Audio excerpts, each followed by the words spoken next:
नमस्कार दोस्तों, मैं सुनील अमृत। यूजीसी नेट हिंदी माध्यम में आप सभी का स्वागत है। जैसा कि आप सब लोग जानते हैं, यूजीसी नेट का पेपर जो है वो 21 जून के आसपास स्टार्ट होने वाला 21 जून से स्टार्ट होगा और 30 जून तक उसकी डेट दी गई है। ठीक है, उसी में आपका जो है एक तो होगा आपका पेपर वन जो होगा वो आपका 50 क्वेश्चन आएंगे, जिसके संबंध में हम लोग पढ़े रहे हैं और लगभग समाप्ति की ओर हमारी उसमें यूनिट चल रही है।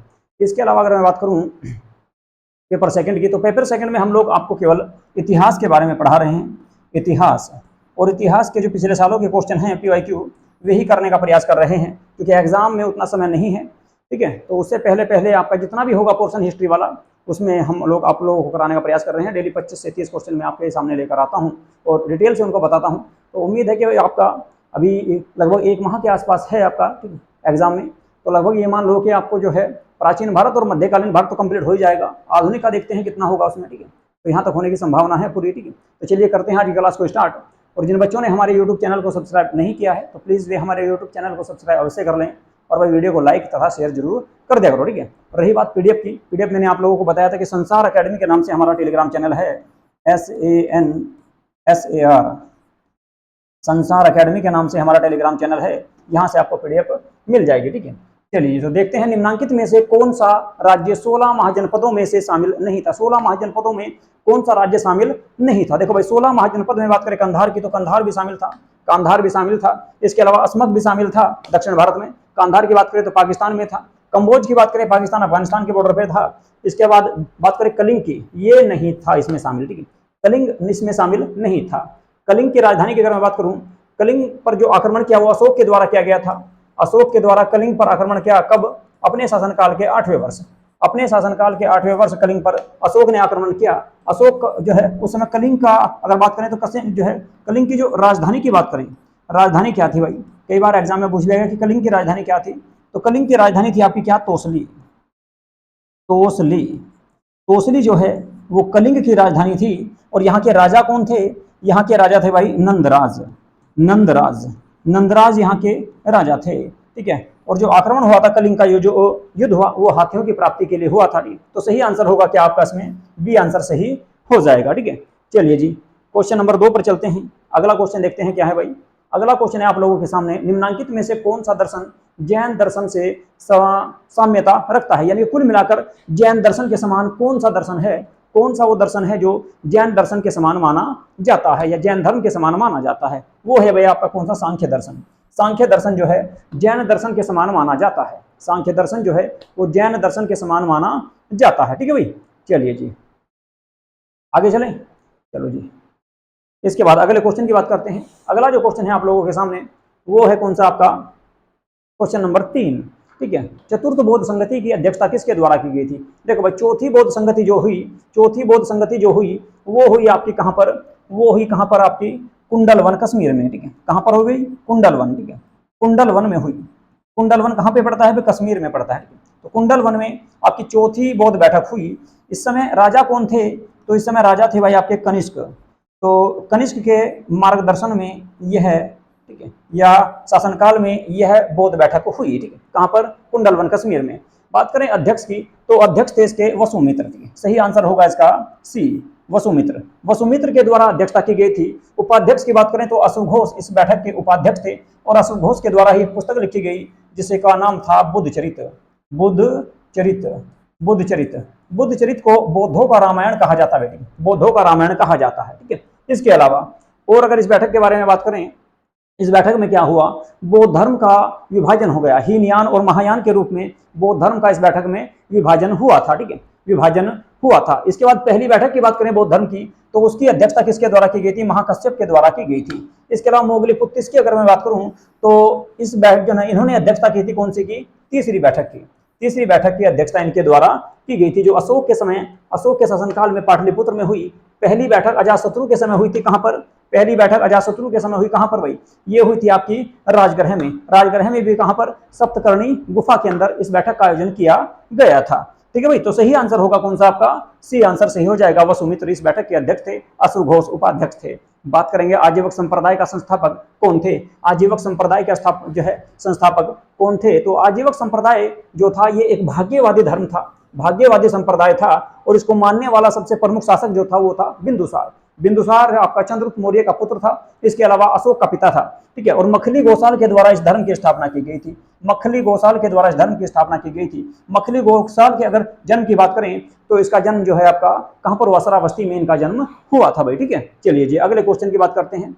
अगला क्वेश्चन कौन सा है आप लोगों के सामने, बौद्ध काल में उपसंपदा किसे कहते थे? बताओ भाई, बौद्ध काल में उपसंपदा किसको कहा जाता था? देखिए बौद्ध काल में उपसंपदा कहा जाता था जब संघ में प्रवेश किया जाता था, जब बौद्ध धर्म में प्रवेश करते थे या संघ में प्रवेश करते थे, उसी को कहा जाता था भाई बौद्ध काल में उपसंपदा। उपसंपदा एक संस्कार था बौद्ध धर्म का, बौद्ध धर्म में शामिल होने के लिए इसका प्रयोग किया जाता था, ठीक है भाई। चलिए जी, तो सी आंसर इसका सही हो जाएगा। अगले क्वेश्चन की अगर मैं बात करूं, अगला क्वेश्चन कौन सा है आप लोगों के सामने, चलिए भाई देखते हैं अगला क्वेश्चन कौन सा है, ठीक है। अगले क्वेश्चन को पढ़िए।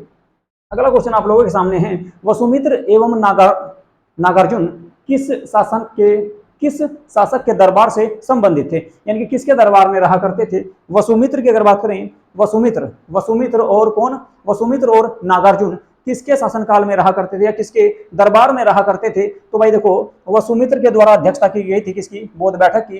तो आपकी कौन सी, चौथी बौद्ध बैठक की। और चौथी बौद्ध बैठक की जो हुई थी वो आपकी किसके समय हुई, कनिष्क के समय हुई। तो इसी के दरबार में नागार्जुन और वसुमित्र जैसे विद्वान रहा करते थे, ठीक है। चलिए जी अगला क्वेश्चन देखते हैं क्या है।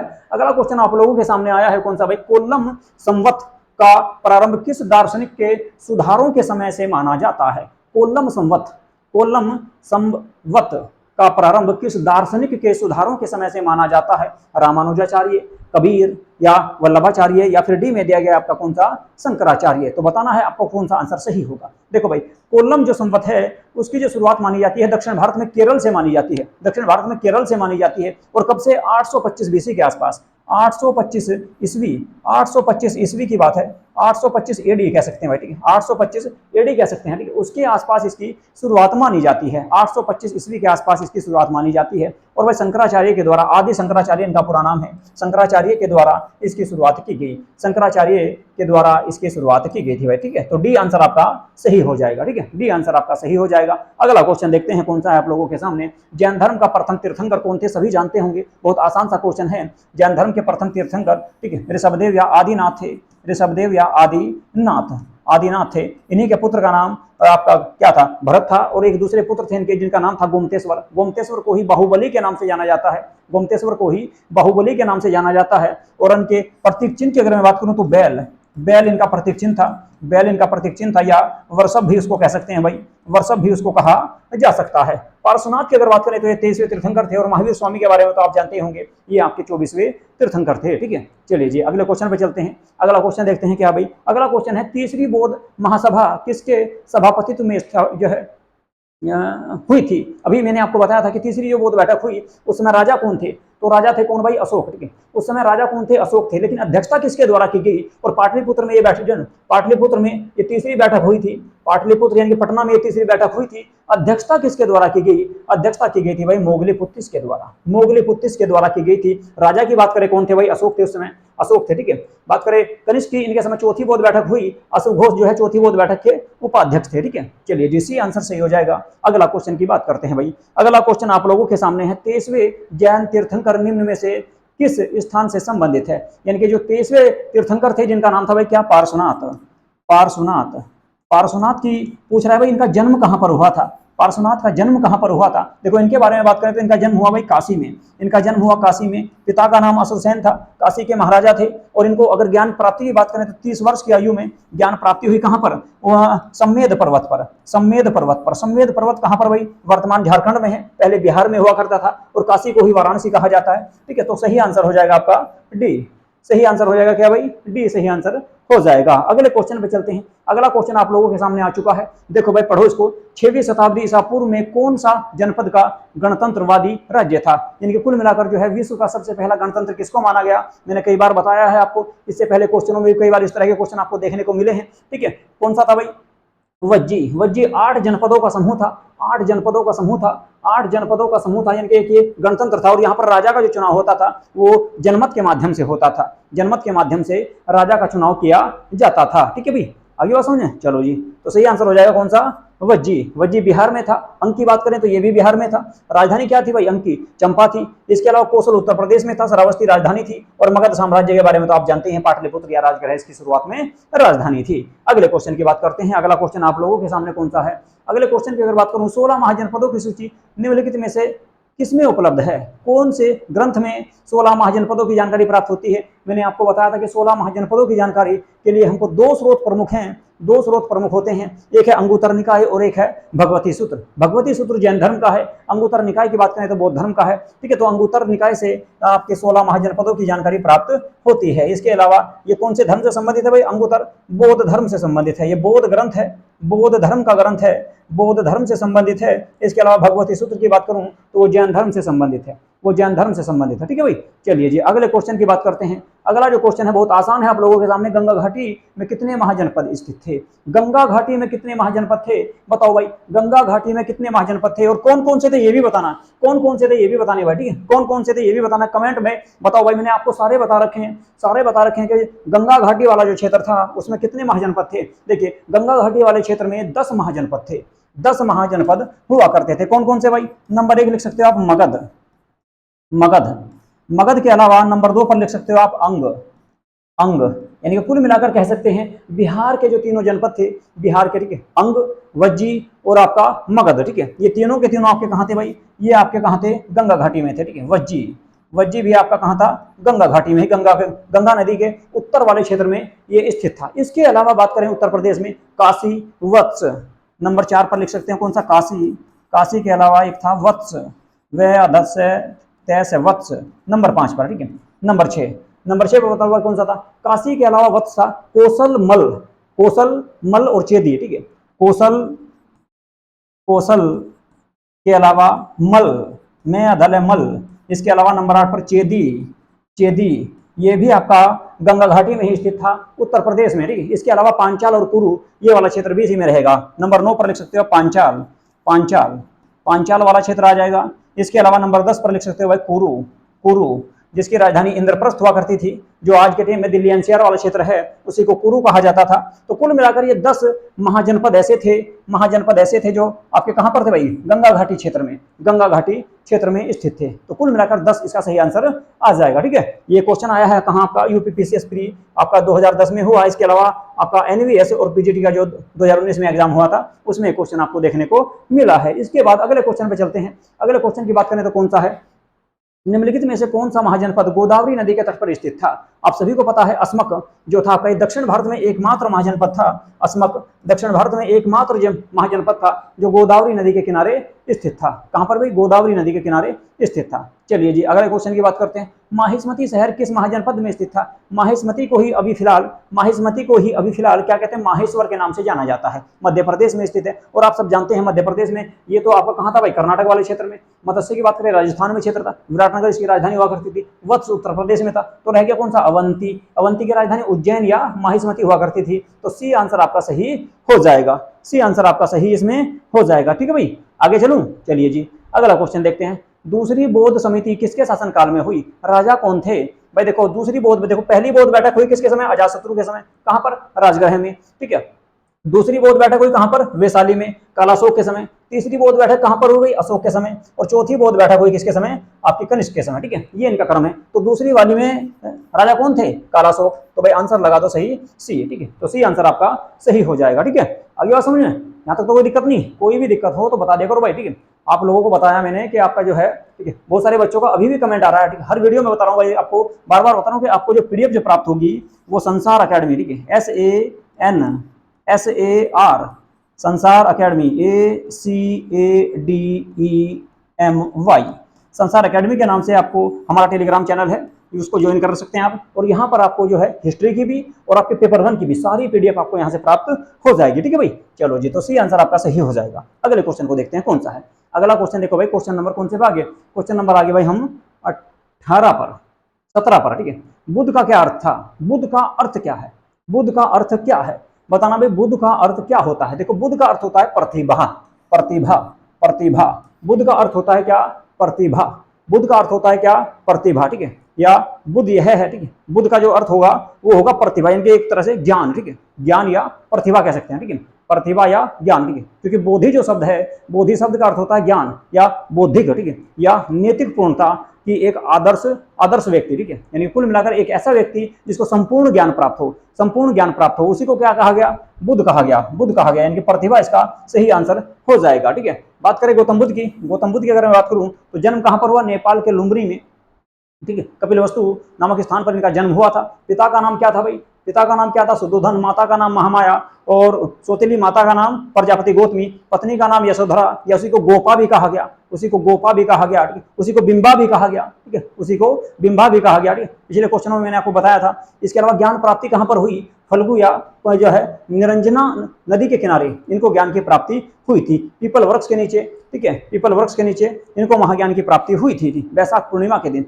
इसीलिए उसी को कहा जाता है क्या, बुद्ध पूर्णिमा। कितनी वर्ष की आयु में, 35 वर्ष की आयु में, ठीक है। आगे बात समझे, चलिए जी, तो ये हो गया बुद्ध से संबंधित कुछ बातें। अगले क्वेश्चन पे चलते हैं। अगला क्वेश्चन है, निम्नांकित में से कौन सा कथन सही है। सही देखना भाई कौन सा, ठीक है, ये बताना आपको सही कौन सा है, ठीक है, सही क्वेश्चन जो है, सही कथन कौन सा है। ह्वेनसांग के वर्णन से हर्षवर्धन के काल के इतिहास की जानकारी मिलती है, बिल्कुल बात सही है, कोई दिक्कत नहीं इसमें, बिल्कुल सही है। पहले वाला सही है, तो पहले वाला सही है, तो कुल मिलाकर ये तो होगा नहीं, ठीक है, ये तो आपका होना नहीं।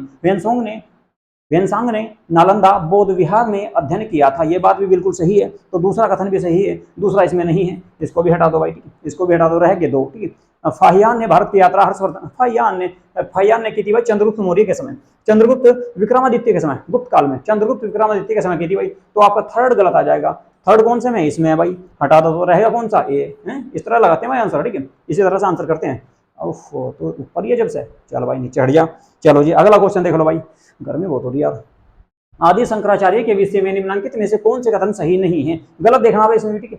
आदि शंकराचार्य के बारे में भी आपको गलत देखना, गलत कौन सा, चलो जी देख लो। आदि शंकराचार्य के दर्शन को अद्वैतवाद कहा जाता है, बिल्कुल सही है, ठीक है, बिल्कुल सही है। आदि शंकराचार्य ने वेदों को वास्तविक ज्ञान का मूल स्रोत माना, ये बात भी सही है, वेदों में विश्वास रखते थे, ठीक है। आदि शंकराचार्य ने भक्ति को वेदांत परंपरा से जोड़ा, बिल्कुल बात सही है भाई। तो रहेगा कौन सा, आदि शंकराचार्य का जन्म तमिलनाडु में इनका जन्म नहीं हुआ था, तमिलनाडु में इनका जन्म नहीं हुआ था, तमिलनाडु में इनका जन्म नहीं हुआ था, बल्कि इनका जन्म हुआ था कहां पर, केरल में। केरल पे कहां है, कलाड़ी में, ठीक है, केरल के कलाड़ी में, केरल में एक गांव पड़ता है जिसका नाम है कलाड़ी, कलाड़ी, यहां पर इनका जन्म हुआ था भाई, यहां पर इनका जन्म हुआ, यहां पर इनका जन्म हुआ। जबकि ये भाई साहब कह रहा तमिलनाडु में हुआ था, तो तमिलनाडु में नहीं हुआ था, तमिलनाडु में नहीं हुआ था भाई, ठीक है। तो डी आंसर सही हो जाएगा, डी आंसर आपका सही हो जाएगा, ठीक है। आगे चलें, चलो जी अगला क्वेश्चन देख लो भाई। अगला क्वेश्चन आप लोगों के सामने जो आ चुका है वो है आपका कौन सा, वो है भाई आपका सुत्त पिटक के अनुसार, सुत्त पिटक के अनुसार बताना कौन सा कथन सही है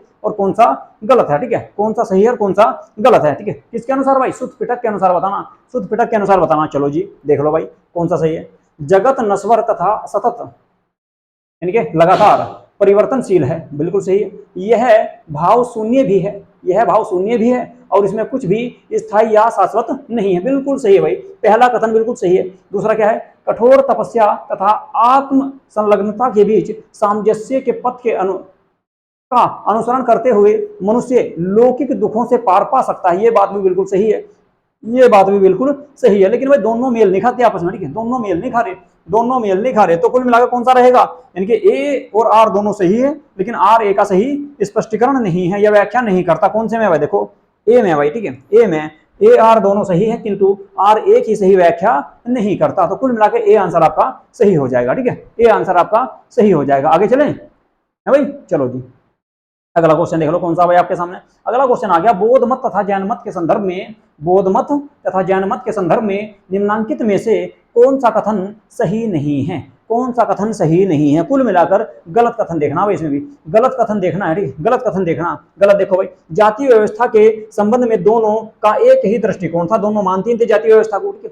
आगे सुने, दोनों विरोध करते थे, बिल्कुल सही है भाई, ठीक है। दोनों ने ही एक साधारण तथा शुद्धतावादी जीवन की धारता ली, नहीं भाई, नहीं भाई, साधारण जीवन तो कह सकते हैं, ठीक है, लेकिन शुद्धता पर, क्योंकि देखो जैन धर्म में ज्यादा कठोरता थी, जैन धर्म में बिल्कुल जो है ना मांस खाने पे भी प्रतिबंध था, जबकि गौतम बुद्ध खुद मांस खाते थे, गौतम बुद्ध खुद मांस खाते थे, ठीक है। तो कुल मिला के ये नहीं कह सकते भाई, ठीक है, ये नहीं कह सकते, ठीक है। तो बी, अभी तक बी रहेगा भाई।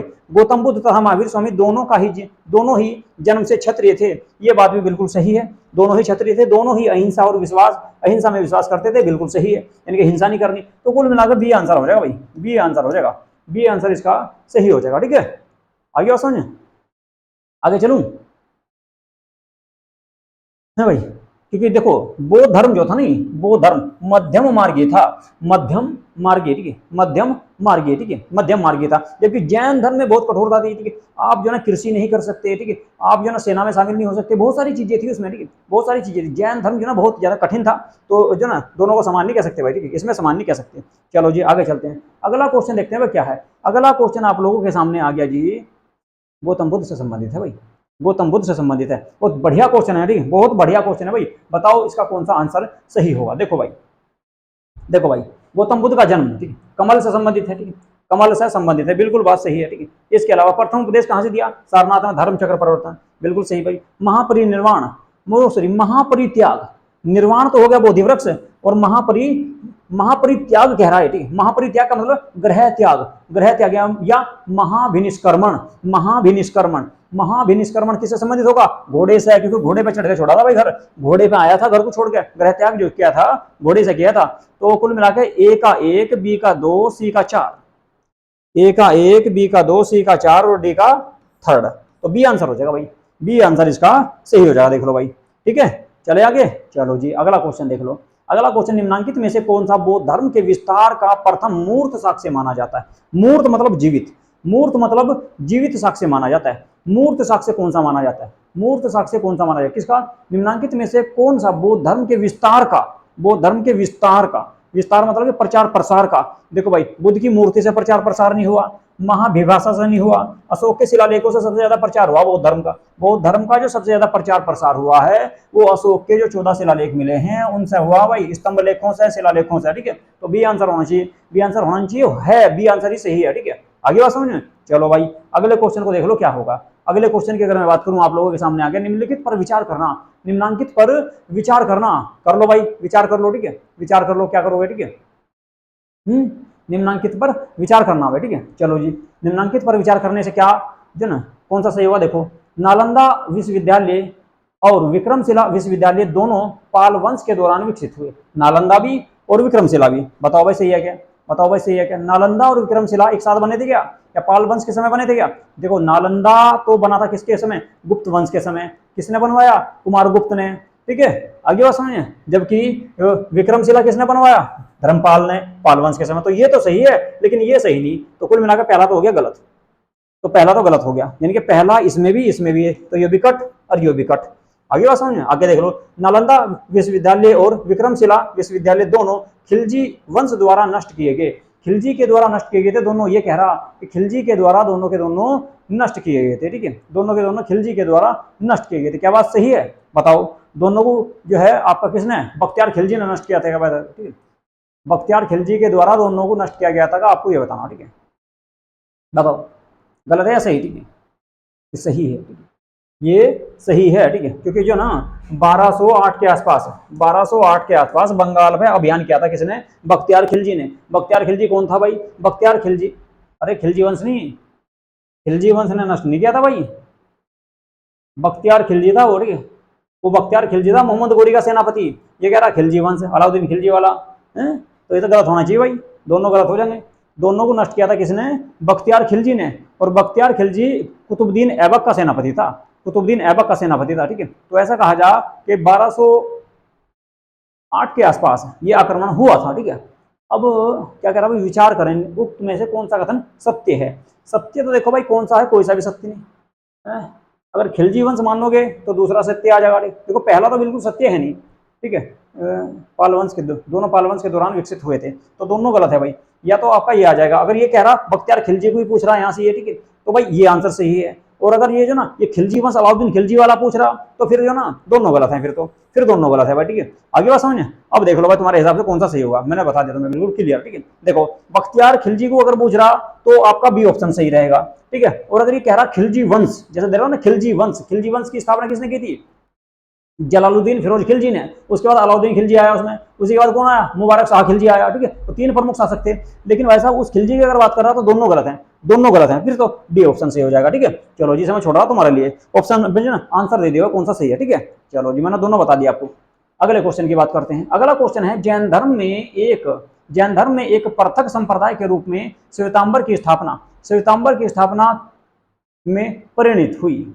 अच्छा, जैन धर्म में एक श्वेतांबर की, ठीक है, जैन धर्म में एक पृथक संप्रदाय के रूप में श्वेतांबर जो धर्म था वो आपका परिणित हुआ, कब हुआ, ठीक है। देखो भाई, इसने रखा वल्लभी में जैन धर्म की दूसरी बैठक हुई, तो ये तो होना नहीं ऑप्शन में। सांची में कोई जैन धर्म की ऐसी बैठक हुई नहीं, उज्जैन में कोई नहीं हुई, राजगृह में कोई नहीं हुई, कोई सा भी ऑप्शन सही नहीं इसमें। तो श्वेतांबर और दिगंबर जो आए थे, आपकी कौन सी में, पाटलिपुत्र में जो बैठक हुई थी, नहीं, पाटलिपुत्र में जो बैठक हुई थी, पाटलिपुत्र में कौन सी बैठक हुई थी, पाटलिपुत्र में जैन धर्म की पहली बैठक हुई चंद्रगुप्त मौर्य के समय, ठीक है जी। और आपकी किसने, भद्रबाहु ने अध्यक्षता की, ठीक है, भद्रबाहु ने अध्यक्षता की। बात करूं श्वेतांबर की, तो श्वेतांबर की जो स्थापना की गई थी वो स्थूल भद्र के जो समर्थक थे, स्थूल भद्र के द्वारा इसकी स्थापना की गई थी भाई, स्थापना की गई थी, ठीक है। तो इसमें ऑप्शन आना चाहिए भाई, डी ई ऑप्शन आना चाहिए, ई ऑप्शन आना चाहिए, पाटलिपुत्र, पाटलिपुत्र, पाटलिपुत्र सही आंसर होगा भाई, पाटलिपुत्र सही आंसर होगा, ठीक है। तो ई आंसर सही हो जाएगा, ई आंसर सही हो जाएगा। आप सब जानते हैं जैन धर्म के बारे में, तो ठीक है, आगे बात समझे। चलो जी, उम्मीद है कि आपकी समझ में भी आएगा। तो ये थे भाई आज के 25 आपके क्वेश्चन, ठीक है। कैसे लगे आप लोगों को, ये क्लास कैसी लगी, ठीक है, बातें समझ में आई या नहीं आई, तो कमेंट बॉक्स में जरूर बता देना, ठीक है। रही बात पीडीएफ की, मैंने आपको बता ही दिया कि संसार एकेडमी के नाम से हमारा जो है टेलीग्राम चैनल है, वहां पर आपको सभी पीडीएफ प्राप्त हो जाएगी, आपकी हिस्ट्री की भी और पेपर 1 की भी सारी की सारी पीडीएफ हो जाएगी भाई। बहुत सारी पीडीएफ मैंने वहां पर डाल भी दी है, ठीक है। चलो जी, तो यहीं पे करेंगे आज की क्लास को समाप्त। और जिन बच्चों ने हमारे Telegram channel, sorry, YouTube channel को सब्सक्राइब नहीं किया है, तो प्लीज हमारे यूट्यूब चैनल को सब्सक्राइब अवश्य कर लो भाई, और वीडियो को लाइक और शेयर जरूर कर दिया करो, ठीक है। नमस्कार।